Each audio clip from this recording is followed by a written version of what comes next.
নমস্কার আমার প্রিয় বন্ধুরা, মৈত্রী রেসিপি থেকে তোমাদের সবাইকে স্বাগত জানাচ্ছি। আজকের রেসিপি আমার মাশরুম কষা। তোমরা নিশ্চয়ই এর আগে মাশরুম কষা খেয়েছো, কিন্তু আমি কিভাবে মাশরুম কষা তৈরি করছি তোমরা নিশ্চয়ই ভিডিওটা প্রথম থেকে শেষ অবধি দেখবে। এছাড়া রেসিপিটা ভালো লাগলে নিশ্চয়ই তোমরা লাইক, শেয়ার, সাবস্ক্রাইব করবে। পাশে যে বেল আইকন আছে সেটা প্রেস করলে তোমরা আমার অন্যান্য রেসিপিগুলো পেয়ে যাবে। এর আগেও আমি মাশরুম নিয়ে অনেক কিছু দেখিয়েছি, সেগুলো তোমরা নিশ্চয়ই দেখতে পেয়ে যাবে। শুরু করা যাক আমার আজকের রেসিপি মাশরুম কষা। এখানে আমি বাটার মাশরুম নিয়ে নিয়েছি 1 প্যাকেট।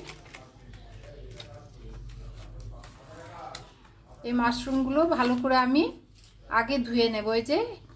এই মাশরুমগুলো আমার পুরো 1 প্যাকেট আছে, এগুলোকে আমি ভালো করে ধুয়ে নেব পরিষ্কার করে, এমনকি একটু গরম জল দিয়েও ধুয়ে নিতে হবে।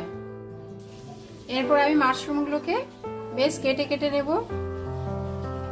যেগুলো বড় বড় সেগুলো হচ্ছে 4 ভাগ করে নেব।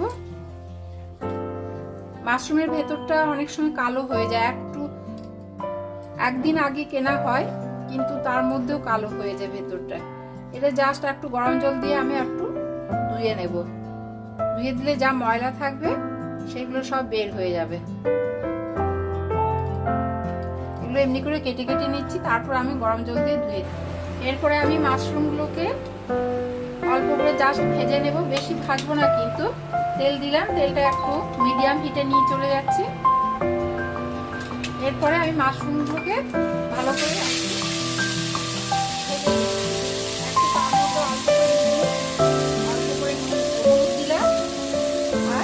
অল্প করে হাফ চামচের মতো দিয়ে মাশরুমগুলোকে ভেজে নেব।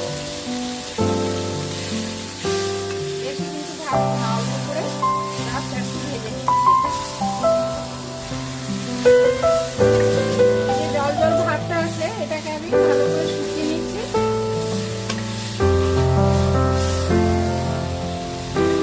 এরপর আমি উঠিয়ে নেব। জল ভাতটা এমনকি কেটে আছে, অল্প অল্প জাস্ট জল আছে, বেশি কিন্তু মাশরুমটা ভাজবো না। বেশি ভাজলে কিন্তু মাশরুমটা একদম কম হয়ে যাবে, মানে বেশি এই যে ফোলা ফোলা আছে সেটা থাকবে না। সেই জন্য আমি এটাকে নামিয়ে রেখে দিচ্ছি। এরপর আবার কড়াইয়ে তেল দিয়ে দিলাম। তেলটা একটু গরম হয়ে যাক।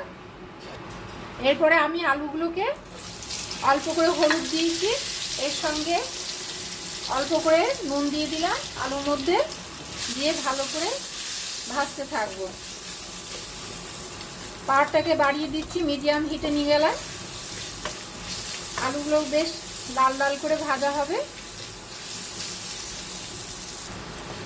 এই যে আলুগুলো আমার ভাজা হয়ে গেছে, বেশ ব্রাউন কালার চলে এসেছে। এরপর আমি আলুগুলোকে একটা প্লেটে উঠিয়ে রাখবো।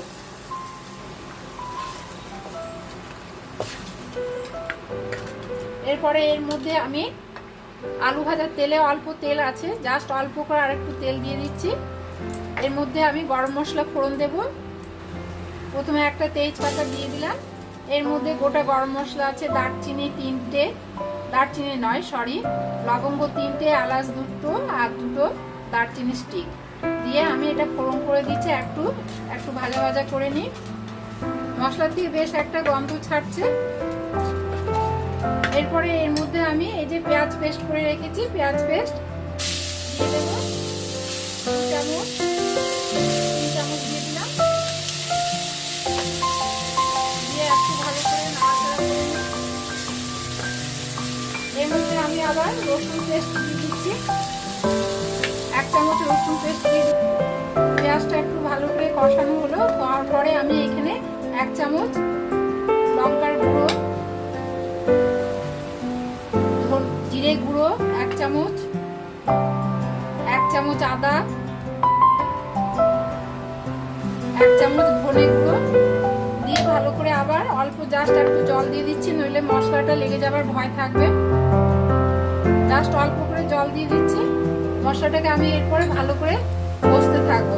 এর মধ্যে আমি অল্প করে হলুদ দিয়ে দিচ্ছি। আগে তো হলুদ দিয়ে আলু বা মাশরুমটা ভেজেছি। এছাড়া আমি হাফ চামচের মতন হলুদ আর হাফ চামচের মতন নুন দিয়ে দিচ্ছি।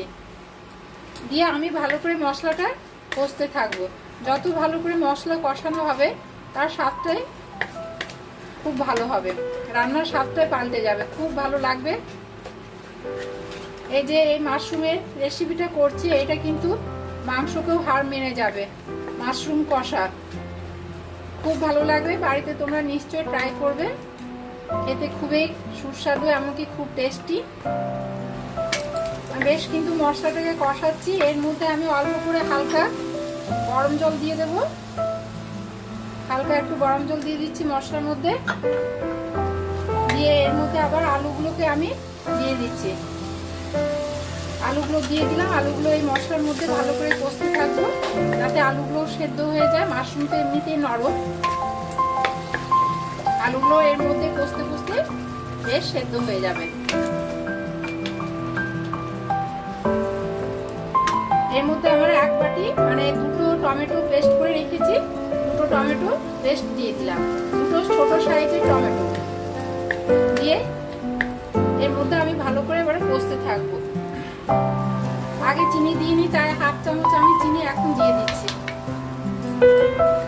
দিয়ে এখন ভালো করে কষতে থাকবো। আমার কিন্তু মিডিয়াম হিটে আমি এটাকে মশলা কষতে থাকি। দেখো মশলা থেকে কিন্তু তেল বেরিয়ে আসছে। এরপরে আমি এখানে মাশরুমগুলো যেগুলো ভেজে রেখেছিলাম মাশরুমগুলো অ্যাড করে দিচ্ছি। মাশরুমগুলো দিয়েও বেশ ভালো করে একটু কষিয়ে নিতে হবে যাতে মাশরুমের ভেতরে মশলা ঢুকে যায়। এই জন্য ভালো করে আমি মাশরুম দিয়ে একটু কষিয়ে নিচ্ছি। কষে কিন্তু অল্প করে এটাকে জাস্ট একটু আমি ঢাকা দিয়ে রাখবো। 5 মিনিটের মতো অল্প করে ঢাকা দিয়ে রাখছি। 5 মিনিট হয়ে গেছে, আর 5 মিনিট পরে ঢাকনা খুলে দেখি।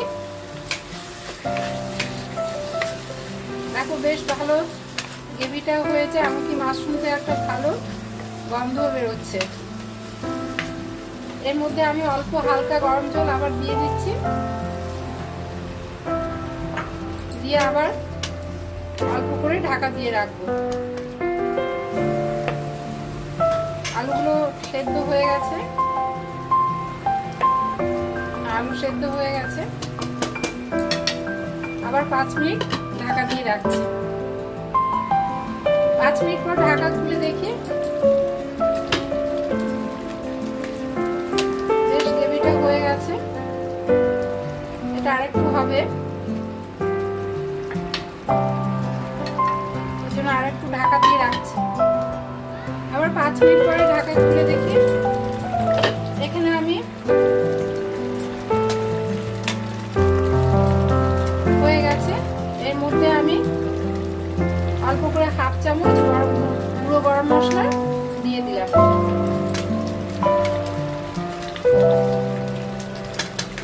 গুঁড়ো গরম মশলা দেওয়ার পর আবার 2-3 সেকেন্ড একটু ঢাকা দিয়ে রাখবো যাতে মশলার গন্ধটা চারপাশে ছড়িয়ে পড়ে।